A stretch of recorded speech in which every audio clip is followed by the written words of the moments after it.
Vamos lá. Capítulo 6, o verso 6.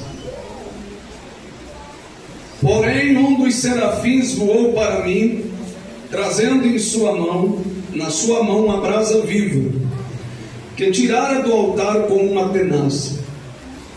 E com a brasa, símbolo do Espírito de Deus, né, irmãos? E com a brasa, tocou a minha boca e disse: eis que isto tocou os teus lábios. Aleluia. E a tua iniquidade foi tirada, e expiado o teu pecado. Depois disso ouvi a voz do Senhor que dizia: a quem enviarei? Quem há de ir por nós? Então disse eu, lê todos juntos. Então disse eu: eis-me aqui, envia-me a mim.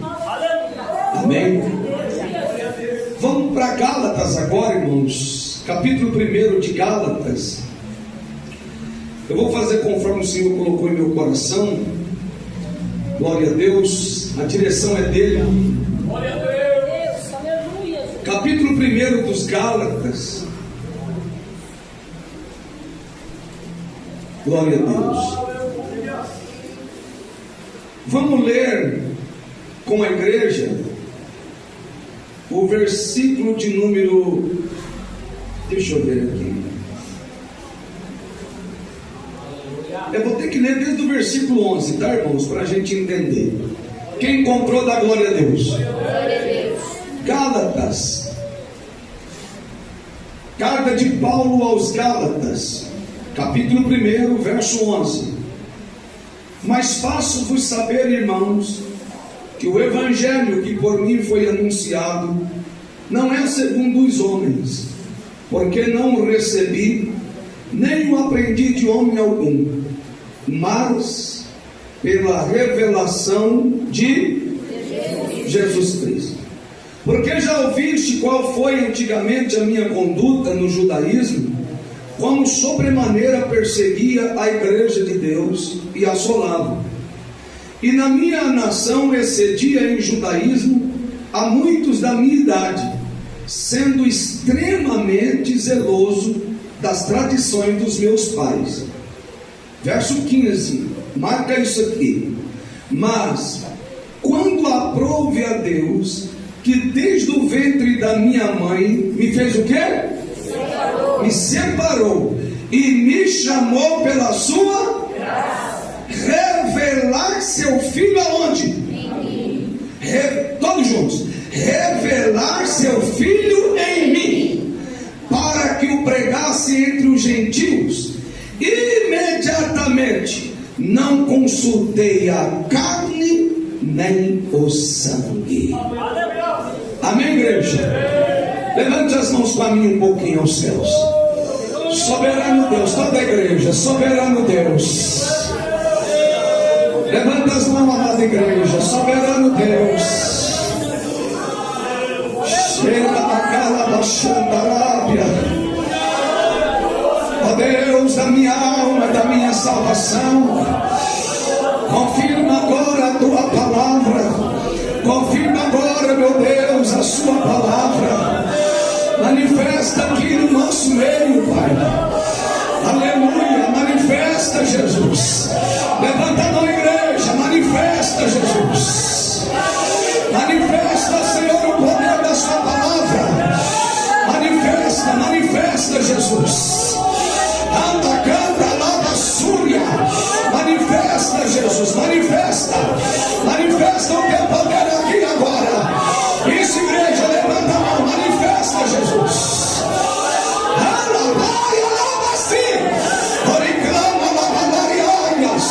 Manifesta, Jesus, manifesta. Manifesta o teu poder. Isso, igreja, glorifica Ele, manifesta.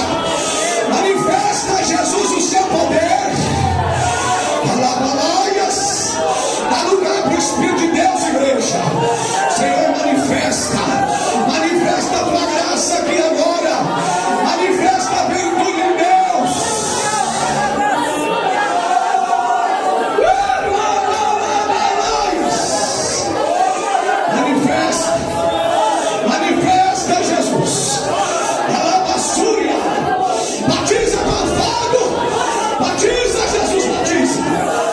Oh glória!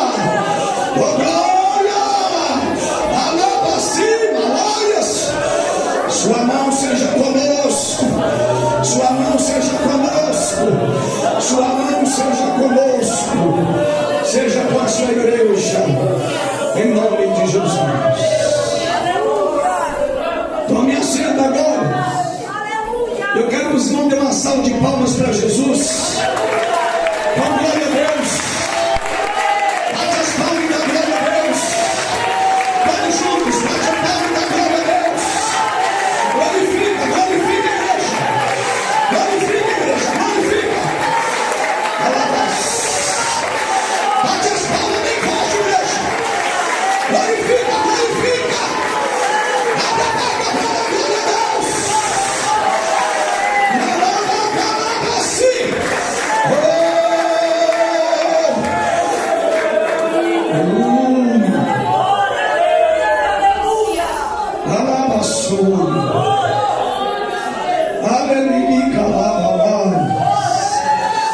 Jesus está em casa, igreja.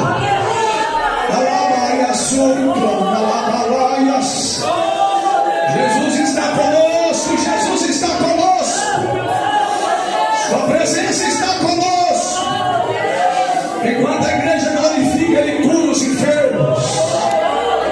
Enquanto a igreja glorifica, Ele muda o cativeiro. Ele muda o cenário. Ele muda o diagnóstico.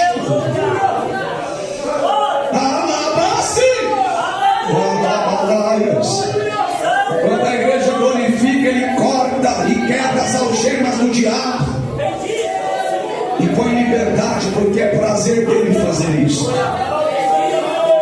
Dá glória a Deus. Satanás e seus demônios para Jesus é nada. E Ele está aqui para fazer coisas grandes. Coisas grandes. Coisas grandes, igreja. Aleluia! Ele pode mudar o diagnóstico hoje. Quem é testemunha disso? O Senhor nos deu a oportunidade de glorificar Ele esses dias lá em São Paulo. A gente estava orando por uma irmã lá de Três Lagoas, Mato Grosso do Sul. Começou com apenas uma espinha debaixo do braço, nas axilas. De repente foi tomado os braços daquela irmã e os seios de tumores.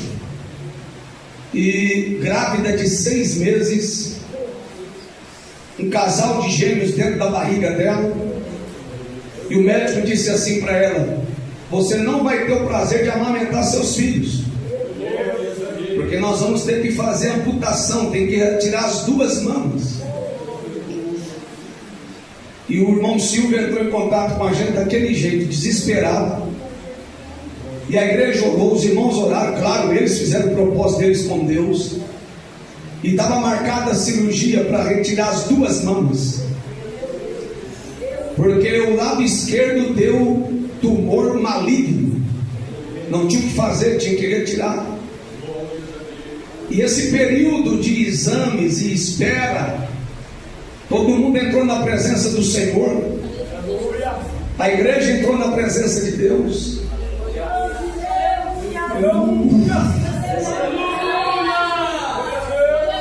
Ele é o Senhor. Ele é o Senhor.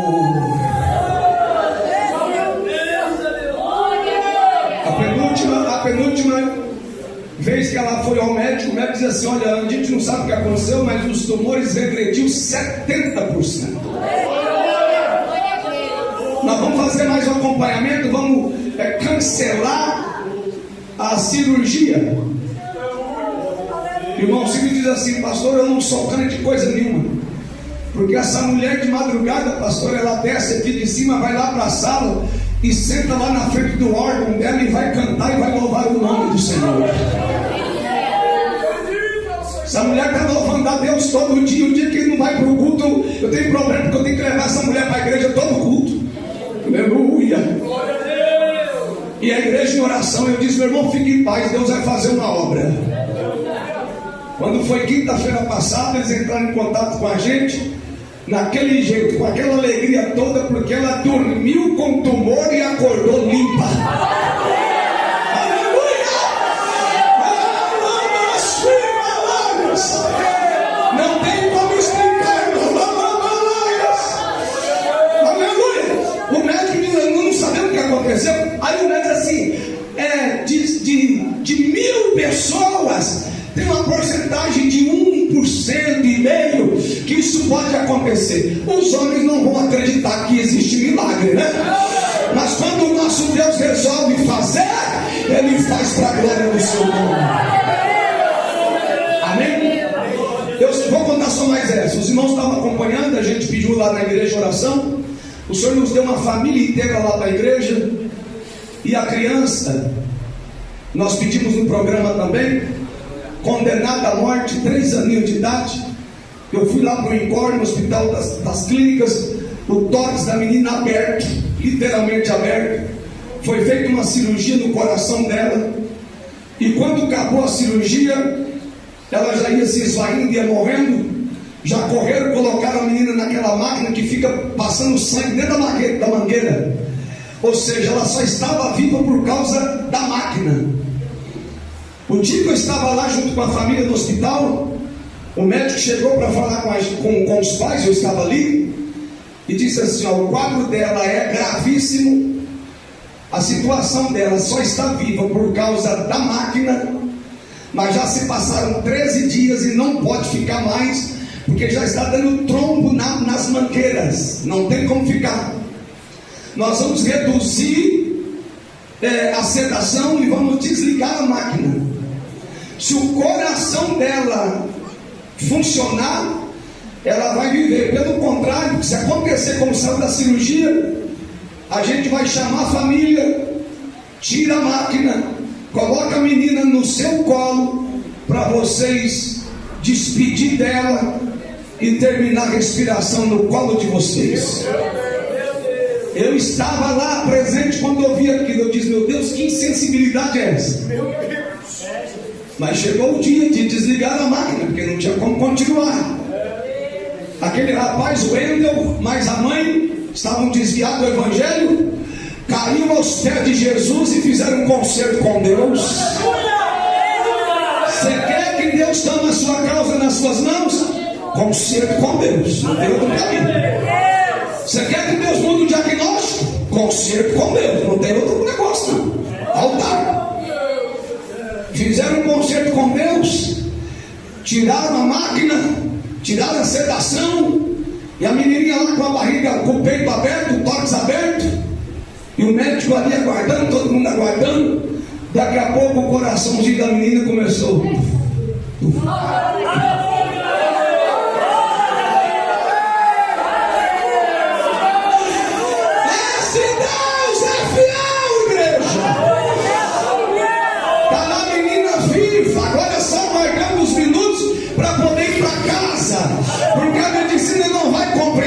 Irmão, aleluia. O Senhor disse que seria para a glória dele, e está sendo para a glória dele. Portanto, irmão, a palavra final para a igreja, a palavra final não é dos homens.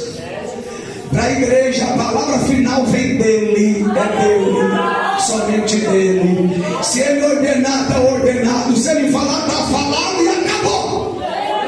Quem crê nesta palavra, bate as palmas para Jesus bem forte.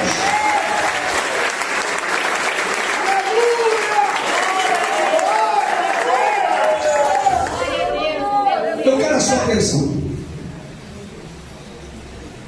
O Senhor nosso Deus, em todas as épocas, em todos os tempos, Ele tratou com o homem para o chamar para a sua obra. E confiou, por exemplo, ministérios gloriosos, mais pesados. Quando nós olhamos para o que o Senhor falou com Jeremias, Jeremias ele era filho não de profeta, mas de sacerdote.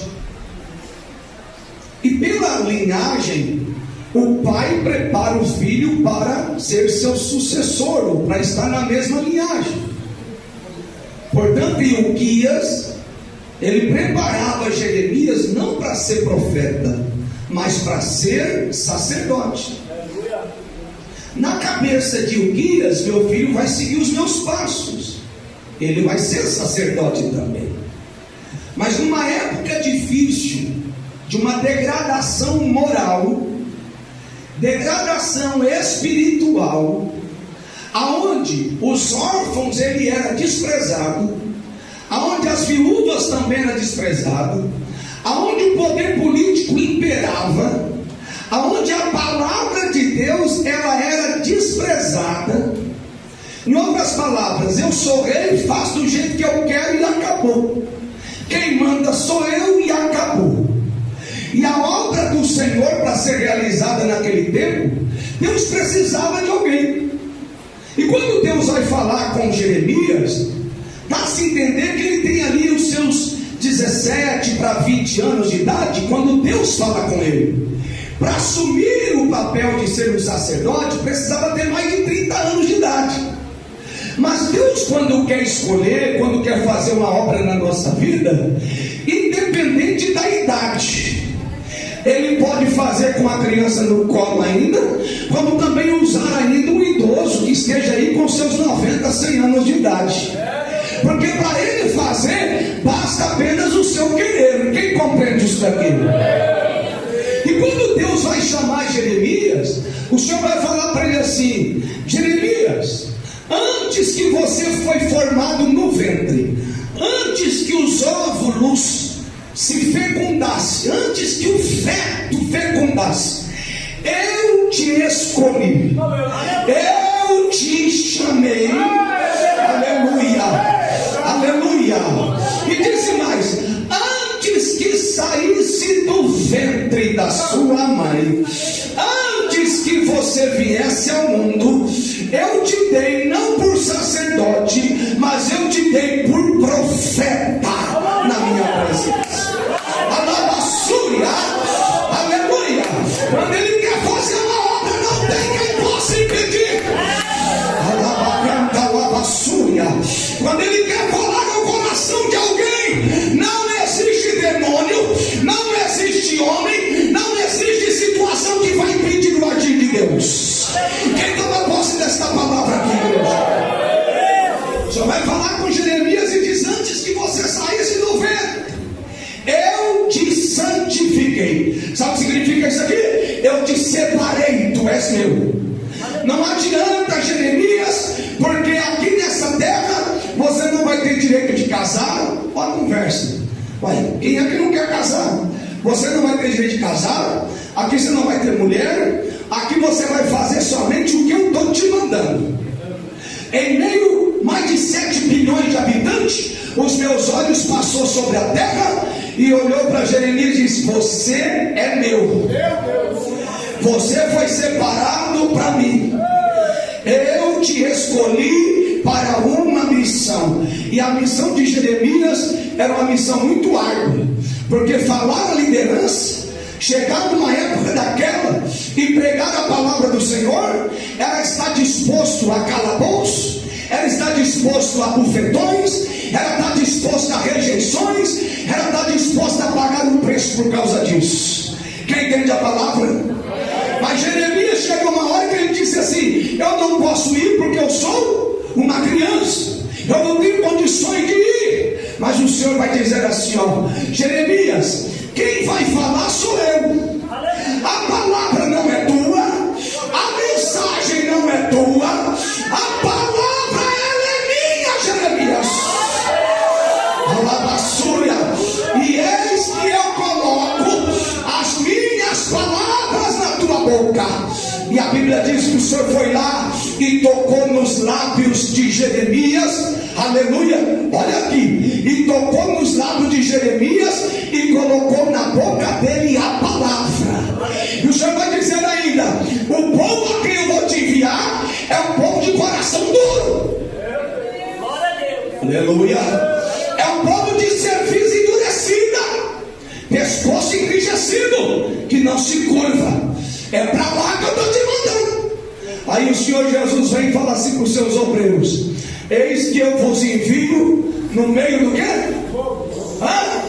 De lobos. Alguns estão procurando ir lá para Barrancas, outros estão procurando só fazer viagens para hotel 5 estrelas. E o Senhor está dizendo: eu vou enviar os meus servos para onde? Deserto. Vou enviar meus servos no meio de lobos, porque lá tem uma alma que precisa ouvir a minha palavra. É para lá que eu vou enviar. Glória a Deus. Portanto, o ministério de Jeremias era muito dolorido. Esperar calabouço, quem é que quer? Esperar ser rejeitado, quem é que quer? Esperar ser jogado dentro do poço, quem é que quer?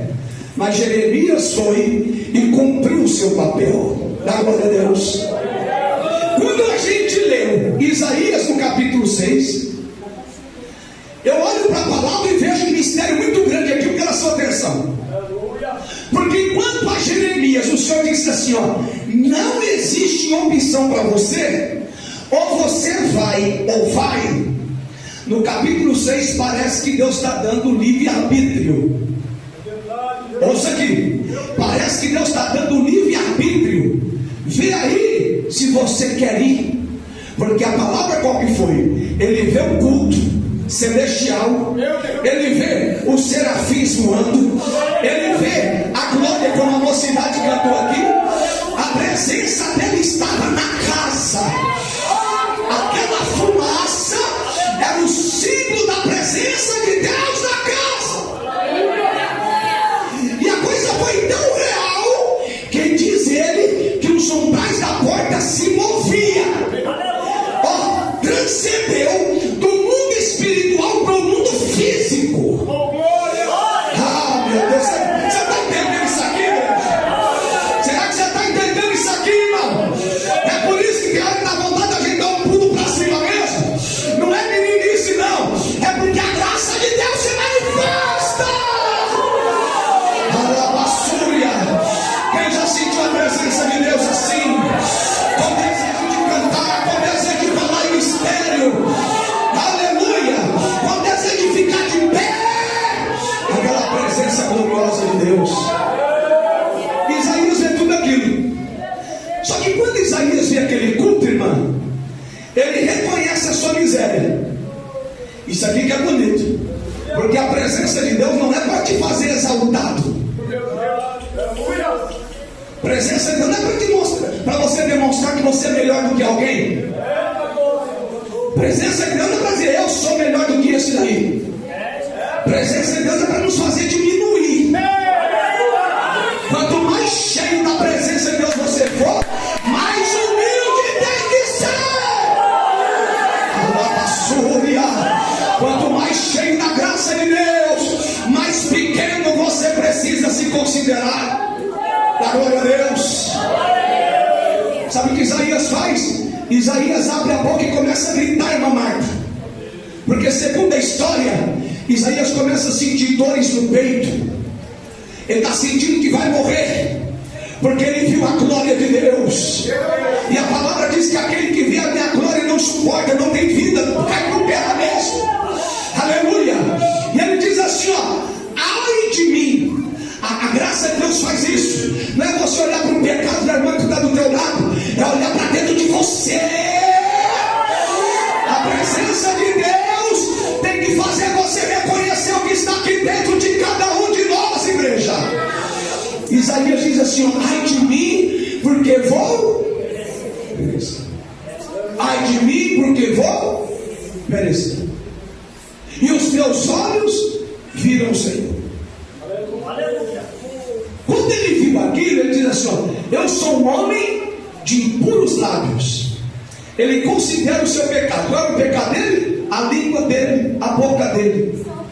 Olha o contraste. Olha o contraste. Presta atenção aqui nesse ponto da palavra.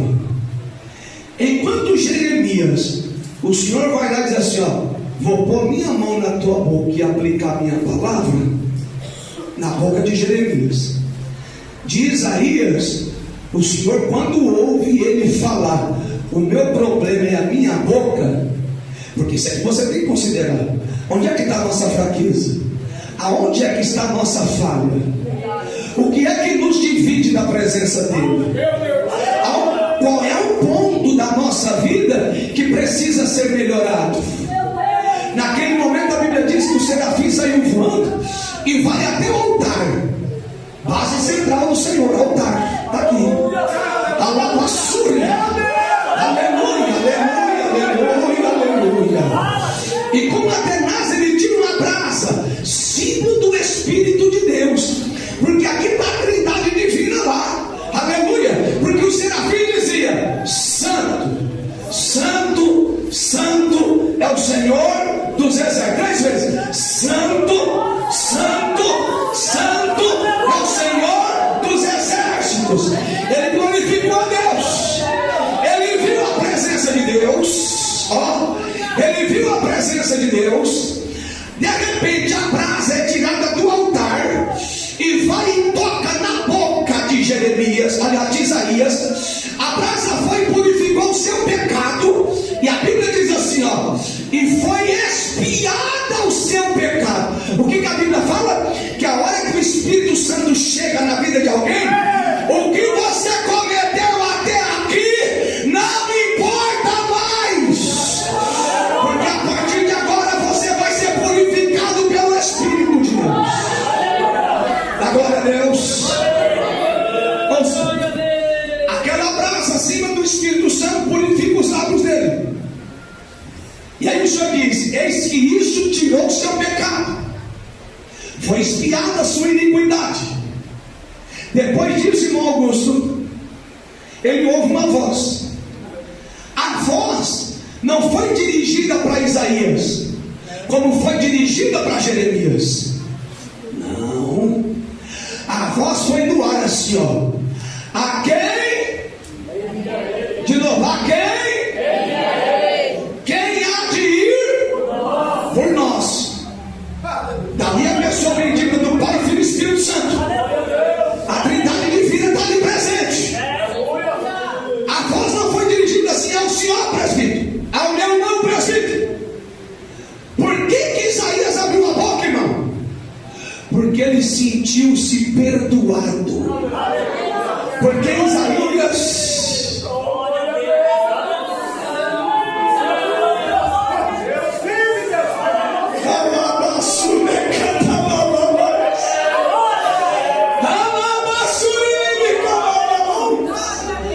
Isaías sentiu-se purificado do seu mal. Isaías sentiu-se perdoado da sua iniquidade. Isaías viu o grande benefício do Senhor. Sabe por que ele responde, irmão? Porque ele está vendo o grande benefício do Pai de perdoar os seus pecados.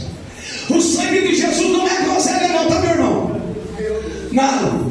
Quando o indivíduo rende a Cristo, reconhecendo o seu pecado, reconhecendo a sua fraqueza, você pode ter certeza que quem vai se levantar em seu favor não é homem nenhum, não é mulher nenhuma, mas é o próprio Deus que vai se colocar de pé em seu favor.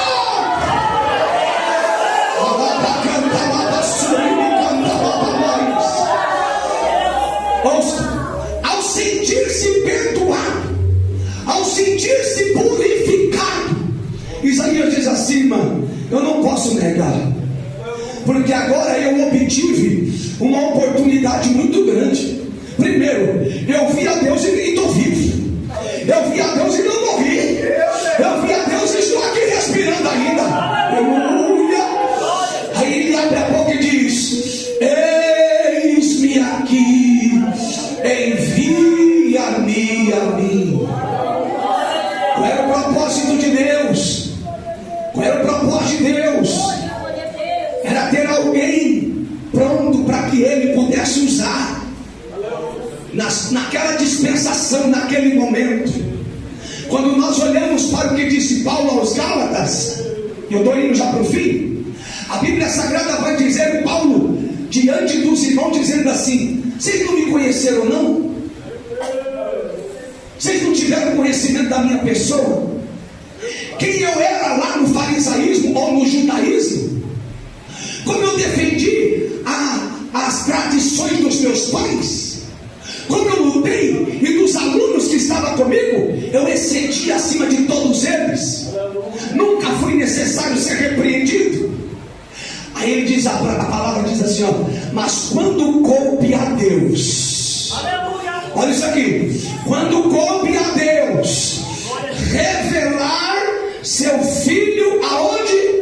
Em mim, vai cumprir o que diz o salmista no Salmo 101, verso 6, os meus olhos procurarão os fiéis da terra. Para quê? Para que congregue na igreja A, B, C ou D? Não, para que estejam comigo.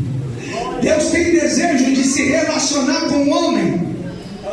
A revelação de Cristo Jesus primeiro não é só para você ser membro da igreja, mas para você ser membro de Cristo, ser membro do corpo, está ligado a Ele, e os olhos dele continuam procurando desde o Éden. Adão, ei Adão, onde é que você está, Adão? Porventura Deus não sabia onde ele estava? Onde é que estava Adão? Atrás das folhagens. Onde é que estava Adão? Escondido atrás das folhagens. E a voz de Deus bradando: Adão, onde está?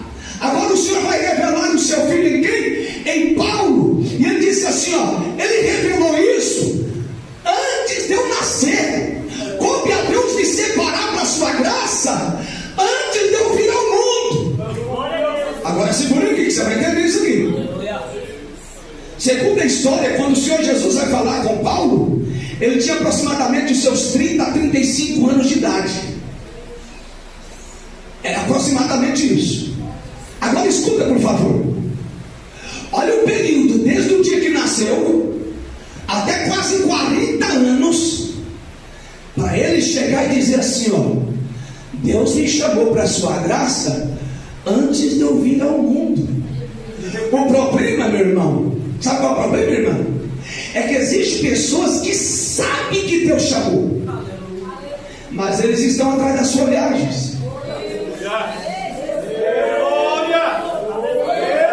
O problema é que tem pessoas que Deus confiou. Deus confiou coisas tremendas. E vou te falar uma coisa para você: servir a Deus é fácil, irmão? Exercer o chamado de Deus é fácil, igreja? Quem sente o peso das Escrituras na sua vida? Seja fiel, seja sincero. Agora eu te pergunto: tem pessoas aqui entre nós que sabem muito bem que Deus tem uma obra na sua vida. Sabe por que a gente não exerce o chamado? Muitos deles com medo. Por quê? Porque já passaram por situação de dor.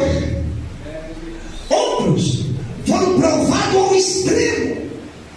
Outros frustrados, decepcionados ou atraídos pelo seu próprio coração, atraído pelas paixões da sua própria carne. E Paulo vai falar que o Senhor chamou ele, sabe para quê? Para pregar aos gentios. Sabe o que o Senhor está fazendo com a igreja dele nesse tempo final aqui? Nessa hora final? Que no tempo que ele levantou Jeremias, ele exerceu o ministério. Ainda que chegou o ponto, irmão Hilton, que ele falou assim, ó: ah, quem dera se houvesse uma estalagem de caminhante lá no deserto, para eu fugir da presença do seu povo.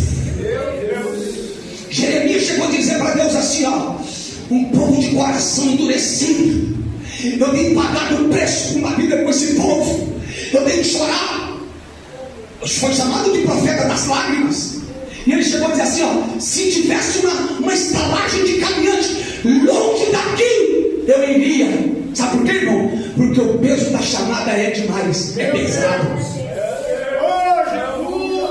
Para alguns é soltar rojão, para outros é comprar mais umas 4 caixas de lenço.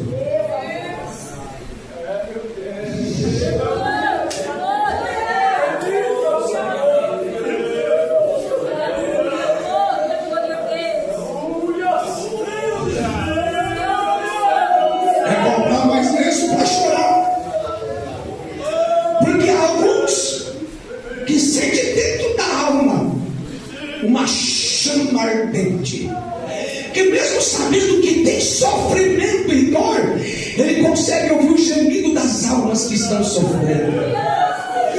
Ele consegue ouvir o grito e o gemido de alguém que precisa estar no nido da graça de Deus para falar abertamente desta palavra. Paulo disse assim: Deus me escolheu para pregar aos gentios. O Senhor chamou você para quê? Não é simplesmente para estar aqui sentada nesse banco, não, irmão. Irmão, Deus não chamou a sua igreja. E o nome da igreja é igreja militante. Não é IPCR o nome da igreja. A igreja de Cristo é uma igreja que milita. É uma igreja que trabalha. É uma igreja que sofre. É uma igreja que chora para que uma alma conheça Cristo. Para que alguém se renda a Jesus. Quando você vê alguém distanciado, você precisa sentir a dor por essa alma. Sabe o que Paulo falou? Aos Romanos capítulo 8, verso 19: a ardente expectação da criatura humana espera a manifestação de quem? Dos filhos de Deus. Há um vazio nessas almas aí, irmão. Há um vazio nessas pessoas que andam para cima e para baixo, procurando satisfação no sexo, procurando satisfação na droga, na bebida, no consumismo. Tem pessoas que, se não viajar, ele morre. Se não comprar nem for uma presilha no cabelo, já está entrando em depressão. É um vazio da alma dessas pessoas. E esse vazio da alma não se preenche com droga, não se preenche com crack, não se preenche com sexo, com prostituição. Porque quanto mais praticam, mais eles querem. Porque esse vazio da alma só se preenche com a presença do Espírito de Deus. É somente com a graça revelada do Senhor. Aí eu te pergunto: cadê os filhos de Deus? Aonde estão os filhos de Deus? Que podem dizer assim: pastor, a igreja pode contar comigo, o reino de Deus pode contar comigo. Eu quero ir para os valados, eu quero ir para as esquinas, eu quero ir para as comunidades, para chegar lá e abraçar uma alma e dizer que Jesus Cristo ama e quer salvá-la livrando do inferno. Sabe o que está acontecendo hoje com os filhos de Deus? Brincando por causa da placa de uma igreja, brigando por causa do nome de um pastor. É perigoso sair no tapa, brigando por causa do título, esquecendo que tem uma alma indo para o inferno agora. Neste exato momento tem alguém morrendo sem Jesus. Agora, neste minuto que nós acabamos de falar, tem muita gente que está sendo ceifada sem ouvir falar que Jesus o ama. Qual é a missão da igreja? A missão da igreja é evangelizar. A missão da igreja é chorar por essas vidas. A missão da igreja é pagar um preço por alguém. Quem entende a palavra? Quem entende a palavra que Deus é? Por que Deus te chamou? Deus te chamou para você ser uma voz e não eco de ninguém. Então se desprenda, minha irmã. Meu irmão, se desprenda de tudo. O reino de Deus precisa de você. A obra de Deus precisa de você. Tem alguém muito perto da gente sofrendo, precisando ouvir uma palavra. Quem irá? Quem é que pode dizer assim: eu quero ir, pastor, eu quero anunciar a palavra, eu quero falar do nome de Jesus, eu quero pregar a palavra para alguém? Aleluia. Você tem desejo, irmão? Quem tem desejo? Deixa eu ver aqui dos irmãos. Quem é que tem desejo? Você tem desejo, igreja, de fazer a obra de Deus? É árduo, é pesado, mas também é prazeroso. Porque apesar das lutas, você vai entender que você está exatamente onde Deus gostaria que você estivesse, debaixo do propósito de Deus. É pesado, é? Vai ter dia que você vai estar rodeado de pessoas, mas você vai se sentir sozinho. Vai ter momento que você vai sentir o chamado de Deus, mas vai sentir também a incompreensão daqueles que estão dentro da sua própria casa, que senta na mesma mesa ou que deita na mesma cama que você, que não compreende o chamado de Deus. Você quer ir? Vai sozinho, porque não conta comigo. Muitas mulheres falam isso. Deus não chama só o marido, Deus chama a mulher também. O chamado não é só para o esposo, é para a esposa também. O chamado é dele. Então, minha irmã, você tem que pedir para Deus descer lá com a espada e acabou. O chamado é só dele. Mas você não casou com ele, não? Você não casou com ele? Se você casou, tem uma aliança. Se for para fazer algo, não conta comigo. Você não casou, não? Alabassúria.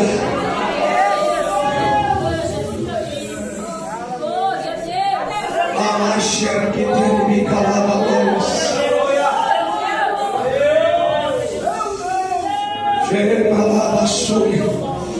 Você está disposto a pagar o preço por fugir da vontade de Deus? Deixa eu entregar aquilo que o Senhor está colocando em meu coração. Você está disposto a pagar o preço por fugir da vontade do Senhor? Você aguenta o peso de Deus? Ou você pode dizer como Isaías agora? Escute isso aqui, ouça aqui. Depois de você perdoado, depois de você receber milagre, quem é prova de milagre aí? Deixa eu ver. Meu Deus, irmão. Vocês tudo receberam milagre? Tá doido? Deixa eu ver de novo. Coloquei o óculos para ajudar. Quem é que é prova de milagre aí? Deixa eu ver. É mesmo, irmão? Rapaz. Quem se sente perdoado por Jesus? Você sente, irmão? Quem tem certeza que seu nome está escrito no livro da vida? Deixa eu ver. Se o Senhor te chamar para você ali na comunidade entregar um folheto, depois de ter recebido tudo, Isaías, você vai ficar de boca fechada, Isaías? É, Isaías? Depois de ser perdoado, rapaz, você não tinha onde cair morto. Deus te deu um lugar também para você colocar a cabeça debaixo. Tem pessoas aqui entre nós que já era para ter a terra destruindo você, mas você está aqui por causa do propósito de Deus. Se for para nós evangelizar agora, acabar o culto aqui, sair todo mundo aqui nessas ruas aqui, ó. Glória a Deus. Quem tem coragem de ir? Tem coragem, irmão? Sai todo mundo aqui no rebanho, aqui, todo mundo, ó. Tem coragem, irmão, Bruno?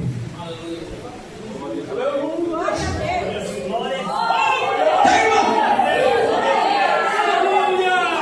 Falar para alguém no Evangelho que Jesus é bom. Nós estamos vivendo uma época que está essa briga desenfreada dentro da igreja.